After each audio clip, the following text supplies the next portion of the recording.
Hello everyone, welcome back to my YouTube channel. आज मैं आपके लिए लेके आई हूँ क्लास 10th का पार्ट 2। चैप्टर का नाम है आनुवंशिकता एवं जैव विकास। इसका पार्ट मैं ऑलरेडी ला चुकी हूँ, ये इसका पार्ट 2 है। अगर आपने उसको नहीं देखा तो उसको जरूर जाके वॉच करें, फिर इसको देखें। और जो भी चैनल पर पहली बार आए तो मेरे चैनल को जरूर सब्सक्राइब करें।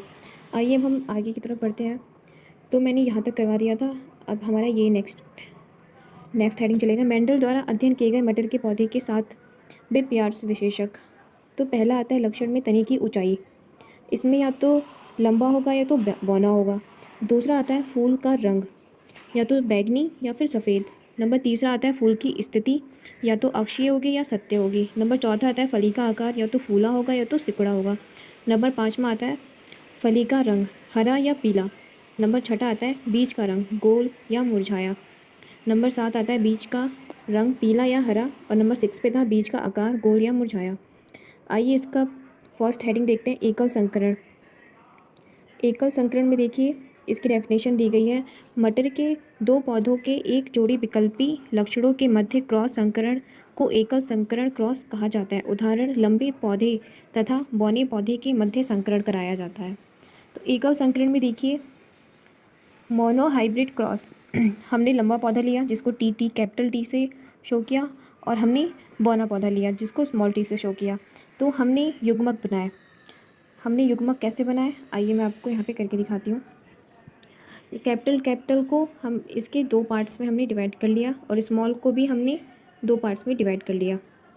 अब डिवाइड करने के बाद हमने आगे क्या किया कि इसका संकरण हमने स्मॉल वाली से कराया, और इस कैपिटल टी का संकरण हमने स्मॉल टी से कराया। फिर कैपिटल टी का संकरण हमने इस स्मॉल टी से कराया। फिर कैपिटल टी का संकरण हमने इस स्मॉल वाले से कराया। तो अगर एक कैपिटल एक स्मॉल बनता है तो पौधे का जो संकरण होगा वो लंबा होगा।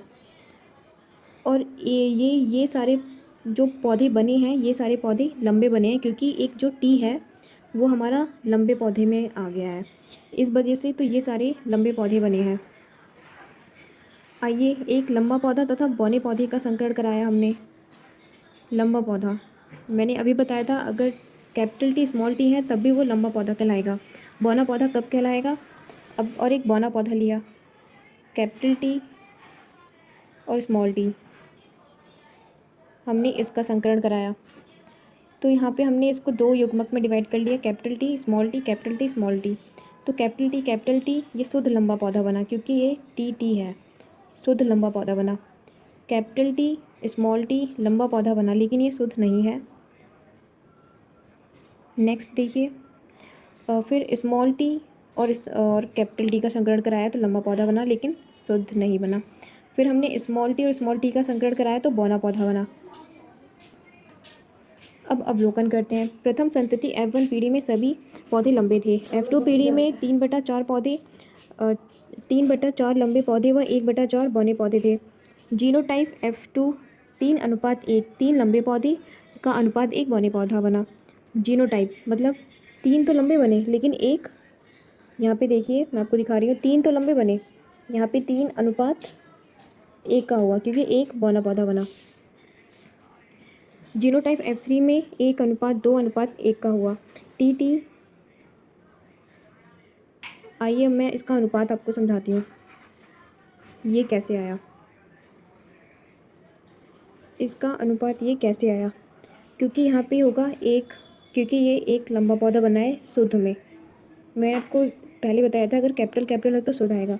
और एक बौना पौधा बना है, ये भी शुद्ध बौना पौधा बना है, तो इनका अनुपात 1:, और ये जो लंबा पौधा बना है लेकिन ये अशुद्ध में है, तो 1:2:1 आएगा।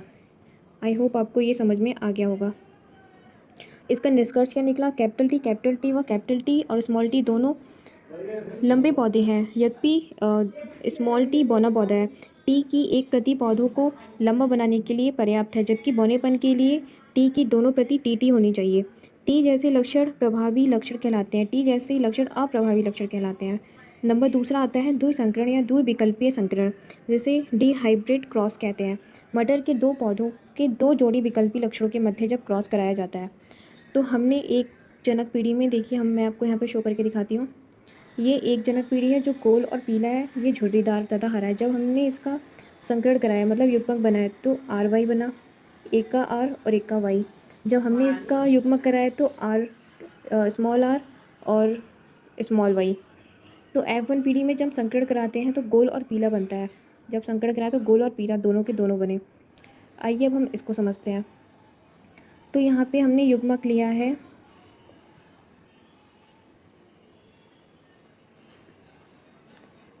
Small R small Y, capital R small Y, small R capital Y और कैपिटल आर कैपिटल वाई। और इधर युग्मक लिया है हमने, तो यहाँ पे है कैपिटल आर, एक तरफ हमने मेल लिया है एक तरफ हमने फीमेल लिया है। Capital R capital Y, small R capital Y, capital R small Y, small R small Y. अब हमने इनका संकरण इससे कराया तो ये यहाँ पे लिखा, फिर हमने इसका संकरण इससे कराया तो हमने यहाँ पे लिखा, फिर इसका संकरण हमने इससे कराया तो यहाँ लिखा, इसका संकरण इससे कराया तो हमने यहाँ लिखा है। सेम प्रोसेस हम फिर इसका संकरण हम इसके साथ कराएंगे तो ऐसे करके लिखेंगे। सेम प्रोसेस हम ऐसे करते जाएंगे, फिर इसका संकरण इससे कराएंगे, फिर इसका संकरण इससे कराएंगे तो ये हम लिखेंगे। तो हम नीचे फिनोटाइप अनुपात देखते हैं।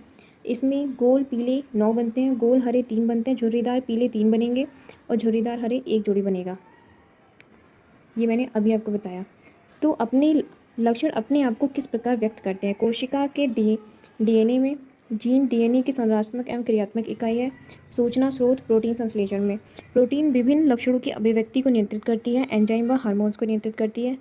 जीन टी प्रभावी लक्षण एंजाइम का दक्षता से कार्य करना, पर्याप्त मात्रा में हार्मोन्स बनाना, लंबे पौधे बनाते हैं। और जीन स्मॉल टी अप्रभावी लक्षण क्या होता है?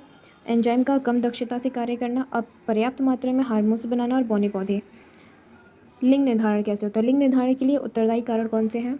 तो कुछ प्राणियों में लिंग निर्धारण अंडे के ऊष्मायन ताप पर निर्भर करता है। कुछ प्राणी जैसे कि मानव में लिंग निर्धारण लिंग सूत्र पर निर्भर करता है, XX मादा तथा XY नर।